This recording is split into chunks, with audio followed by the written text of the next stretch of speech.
حاجی صاحب کہنے لگے، میرا اندازہ ہے کہ وہ تم سے کوئی بڑی اہم بات کرنے والے ہیں۔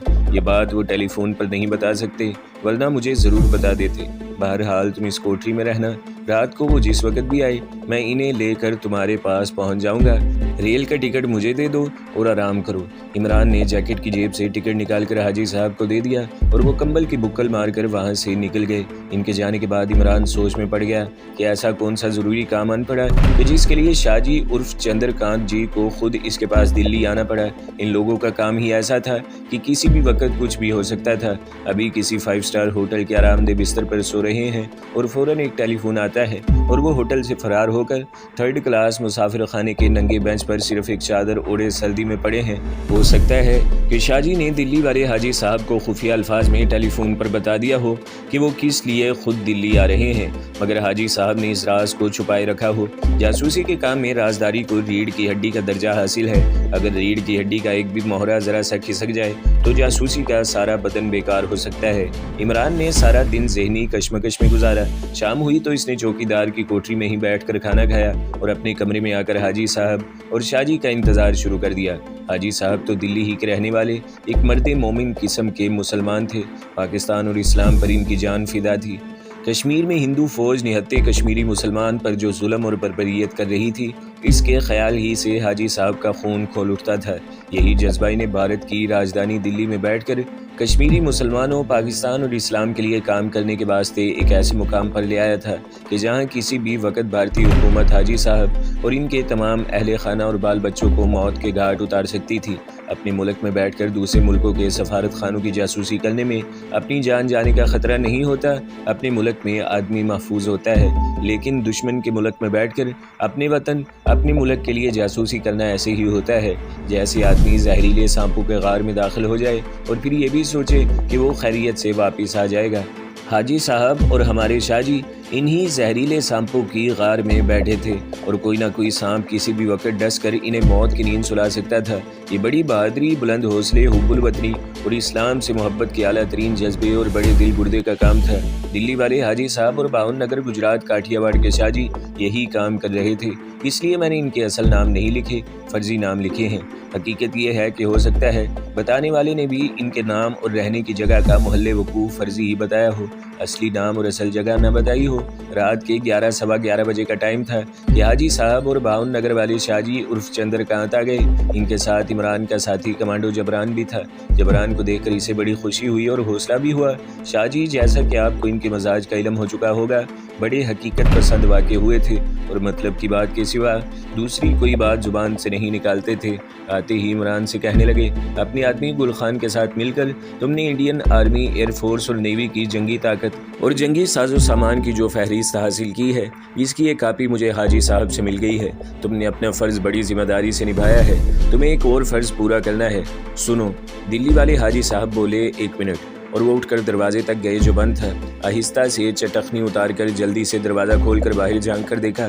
جب انہیں اطمینان ہو گیا کہ باہر کوئی شخص ان کی باتیں نہیں سن رہا تو بڑے آرام سے دروازہ بند کر کے چٹخنی لگا کر کمانڈو جبران کے پاس آ کر بیٹھ گئے اور شاہ جی سے مخاطب ہو کر کہا، اب بات کیجئے، ہماری باتیں کوئی دوسرا نہیں سن رہا۔ شاہ جی عمران کی طرف دوبارہ متوجہ ہوئے اور کہا، اگلے مہینے کے پہلے ہفتے میں روس کا ایک تجارتی وفد بھارت کے ساتھ ایک تجارتی معاہدہ کرنے بھارت آ رہا ہے۔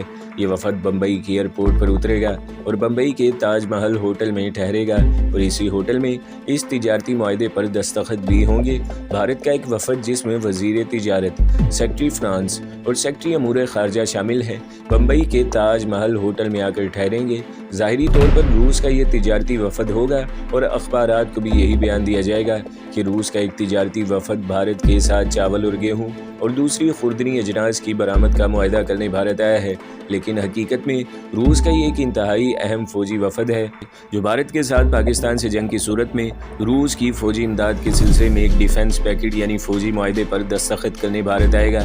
بھارت کی طرف سے سیکرٹری فرانس اور وزیر تجارت کے علاوہ بھارت کے محکمہ دفاع کے اعلیٰ عہدیدار اور فوجی افسر عام لباس میں بھارتی وفد میں شامل ہوں گے۔ یہ رازداری اس لیے برتی جا رہی ہے کہ دلی میں موجود دوسرے سفارت خانوں کو خاص طور پر پاکستان اور پاکستان کے دوست ممالک ایران، ترکی، سعودی عرب اور چین کے سفارت خانے کو پتہ نہ چل سکے کہ بھارت نے روس کے ساتھ کوئی خفیہ فوجی معاہدہ بھی کیا ہے، جس میں روس نے بھارت کو لکھ کر دیا ہے کہ وہ جنگ کی صورت میں بھارت کو پاکستان کے خلاف جو فوجی امداد دے گا اس میں اتنے بمبار اور لڑاکا طیارے فلاں ایئرپورٹ پر مہیا کرے گا، اتنے میزائل آبدوز شکن فریگیٹ وغیرہ دے گا۔ ہمیں معلوم ہوا ہے کہ پاکستان سے جنگ کی صورت میں روس بھارت کو 2 ایٹمی آبدوزیں بھی دے گا جو پاکستان کے جنگی جہازوں کو ان کے اڈوں پر کھڑے کھڑے تباہ کرنے کی طاقت رکھتی ہیں۔ ہماری انٹیلیجنس نے ہمیں یہ بھی بتایا ہے کہ روس پاکستان کے ساتھ جنگ کی صورت میں بھارت کو ایسے ٹینک شکن راکٹ بھی ہزاروں کی تعداد میں دے گا جس کے آگے بہت چھوٹے چھوٹے ایٹمی وار ہیڈ لگے ہوں گے، لیکن جن میں اتنی طاقت ہوگی کہ وہ ٹینک میں لگتے ہی اسے پگھلا دیں گے۔ کیا تم سن رہے ہو میں تمہیں کیا کہہ رہا ہوں؟ شاہ جی عرف چندرکانت نے عمران کی طرف ذرا سا جھک کر کہا۔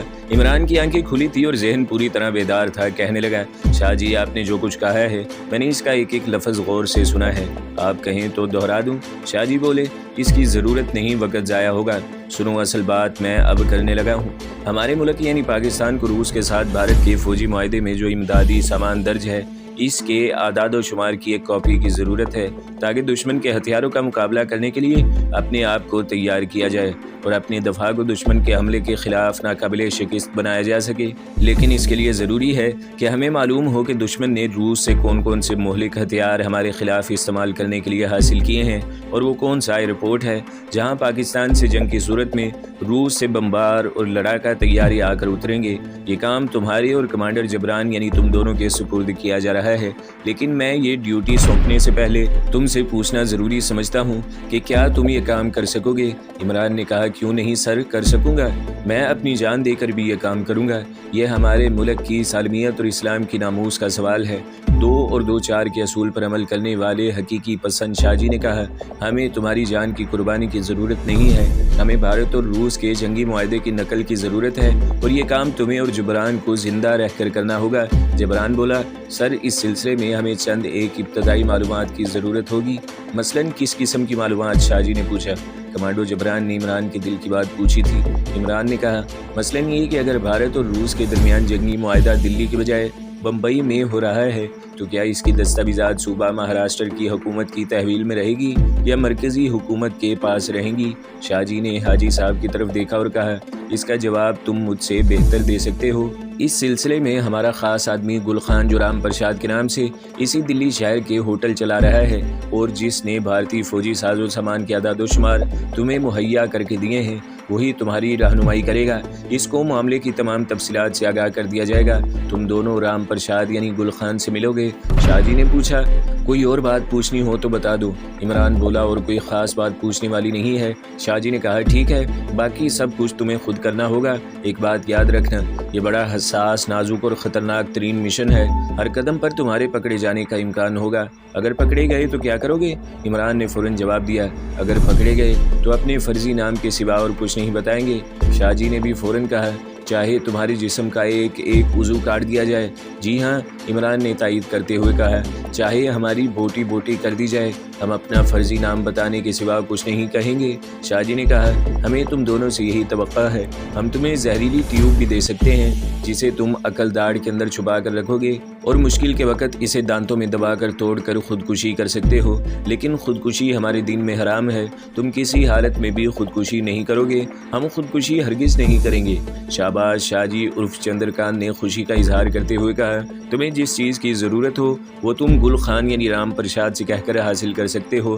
رام پرساد بڑے کام کا اور بڑے اثر و رسوخ والا آدمی ہے، اس سلسلے میں وہ تم دونوں کی ٹھیک ٹھاک رہنمائی کرے گا۔ کوئی اور بات پوچھنی ہو تو پوچھ سکتے ہو، کیونکہ مجھے آج ہی رات واپس بھی جانا ہے۔ عمران نے کہا، میرا خیال ہے ہمیں کچھ نہیں پوچھنا۔ اوکے، شاہ جی نے اٹھتے ہوئے کہا۔ شاہ جی کے اٹھتے ہی حاجی صاحب بھی اٹھ کھڑے ہوئے، کہنے لگے، تم دونوں یہی بیٹھو، میں شاہ جی کو چھوڑ کر ابھی واپس آتا ہوں۔ حاجی صاحب شاہ جی یعنی چندرکانت کے ساتھ ہی کمرے سے باہر چلے گئے۔ اس وقت رات کے 12:30 بج چکے تھے۔ ان لوگوں کے جانے کے بعد کمانڈو جبران اور کمانڈو عمران حاجی صاحب کے خالی پلاٹ والے چھوٹے سے عارضی کمرے میں اکیلے رہ گئے اور اپنے نئے مشن کے بارے میں کچھ سوچنے اور باتیں کرنے لگے۔ کمانڈو جبران نے عمران سے پوچھا، میرا مشورہ یہ ہے کہ جس روز بمبئی کے تاج محل ہوٹل میں بھارت اور روس کے وفد کے درمیان فوجی معاہدے پر دستخط ہوں گے، ہم میں سے کسی ایک کو وہاں موجود ہونا چاہیے۔ عمران نے کہا، یہ تم نے بڑی صحیح بات کی ہے، اس سے پہلے کہ ہم گل خان یعنی رام پرساد جی سے فوجی معاہدے کے بارے میں معلومات حاصل کریں، ہمیں اپنے طور پر یہ سوچنا چاہیے کہ ہم فوجی معاہدے کے روز تاج محل ہوٹل میں کس حیثیت سے داخل ہوں گے، کیونکہ ظاہر ہے اس روز وہاں سیکیورٹی کا زبردست انتظام ہوگا اور انٹیلیجنس والے جگہ جگہ بیٹھے آنے جانے والوں کی نگرانی کر رہے ہوں گے۔ کمانڈو جبران نے کہا، میرا خیال ہے ہمارا معاہدے سے پہلے ایک دفعہ تاج محل ہوٹل میں جا کر وہاں کا جائزہ لینا بہت ضروری ہے، اس کے بعد ہی کچھ سوچا جا سکتا ہے۔ عمران کو جبران کی یہ تجویز اچھی لگی، اس نے کہا ٹھیک ہے، اس بارے میں کل گل خان یعنی رام پرساد سے ملاقات کرتے ہیں، اس کا مشورہ بھی ضرور کریں گے۔ جب یہ طے پا گیا تو دونوں اپنی اپنی چارپائیوں پر لیٹ گئے۔ تھوڑی دیر بعد وہ سو رہے تھے لیکن گہری نیند نہیں سوئے تھے۔ کمانڈو کبھی گہری نیند نہیں سوتا۔ شاہ جی یعنی چندر کانت اسی رات بھاون نگر واپس روانہ ہو گئے۔ دوسری طرف اپنے دلی والے حاجی صاحب نے کسی خفیہ ذرائع سے گل خان یعنی رام پرساد جی کو عمران اور کمانڈو جبران کے نئے مشن کے بارے میں تمام تفصیلات سے آگاہ کر دیا۔ یہ سب کچھ راتوں رات ہی ہو گیا تھا۔ چنانچہ صبح جب کمانڈو عمران چاندی چوک والے اپنے جاسوس گل خان عرف رام پرساد کے ہوٹل میں امرتسر والے جگل پرساد کے بھتیجے موہن داس کے روپ میں پہنچا تو اس کے ماتھے پر ہندوانہ تلک لگا ہوا تھا اور لباس کھدر کا کرتا اور تنگ موری والے پاجامے اور واسکٹ پر مشتمل۔ گل خان عرف رام پرساد کو عمران کے نئے مشن کے بارے میں تمام تفصیلات کا رات کو ہی علم ہو چکا تھا۔ اس نے ہوٹل میں یہ مشہور کر دیا تھا کہ عمران یعنی موہن داس امرتسر اپنے چچا لالا جگل پرساد کو ملنے گیا ہوا ہے۔ چنانچہ عمران کو دیکھتے ہی گل خان عرف رام پرساد بولے، موہن داس امرتسر سے کب آئے؟ کمانڈو عمران نے بڑی انکساری کے ساتھ کہا، مہاراج ابھی سیدھا اسٹیشن سے آ رہا ہوں۔ اچھا گل خان عرف رام پرساد نے کہا، کل شام کی گاڑی میں امرتسر سے بیٹھے ہوگے؟ جی ہاں لالا جی، عمران نے بڑے ادب سے کہا۔ ہمارے دوست اور تمہارے چچا لالا جگل پرساد جی کا کیا حال ہے؟ عمران نے کہا، بالکل ٹھیک ہے جی، آپ کو پرنام کہہ رہے تھے۔ چلو اچھا ہوا تم اپنے رشتہ داروں سے ملائے ہو، اپنے کمرہ نمبر 15 میں جا کر کچھ دیر آرام کرو۔ یہ ساری باتیں رام پرساد نے دلی کے CID والے تلک چند مہرا صاحب کو سنانے کے لیے کہی تھی، جو اس وقت رام پرساد جی کے پاس ہی بیٹھا سگریٹ پیتے ہوئے عمران کو بڑے غور سے دیکھ رہا تھا۔ عمران اوپر اپنے کمرے میں آ گیا۔ یہاں ایک ٹرنک میں اس کے ہندوانہ کپڑے وغیرہ اسی طرح پڑے تھے۔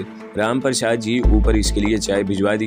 عمران بہت سیدھا سی چارپائی پر بیٹھ کر چائے پینے اور سوچنے لگا کہ رام پرساد یعنی گل خان سے کس وقت اپنے مشن کے بارے میں ملاقات ہو سکے گی، یہ طے کرنا رام پرساد کا کام تھا۔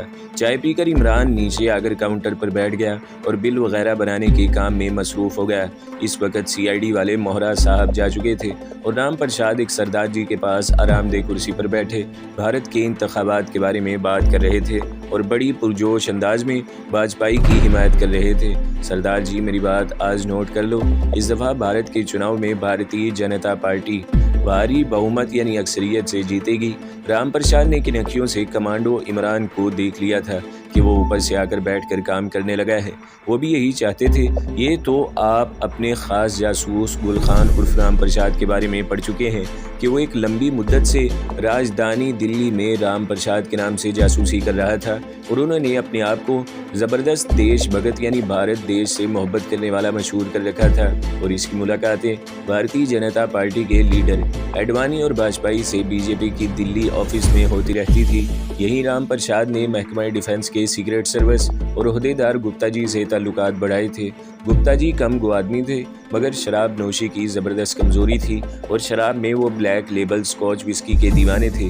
چنانچہ اپنے جاسوس رام پرساد یعنی گل خان نے گپتا جی کو بلیک لیبل اسکاچ وسکی کی 3 بوتلیں تحفے کے طور پر دے کر اس سے بھارت کی آرمی، نیوی اور ایئر فورس کی جنگی طاقت اور جنگی ساز و سامان کی 2 صفحات پر مشتمل فہرست حاصل کر لی تھی، اور یہ فہرست وہاں موجود حاجی صاحب اور بھاون نگر کے اپنے تجربہ کار جاسوس شاہ جی کی وساطت سے پاکستان پہنچ چکی تھی۔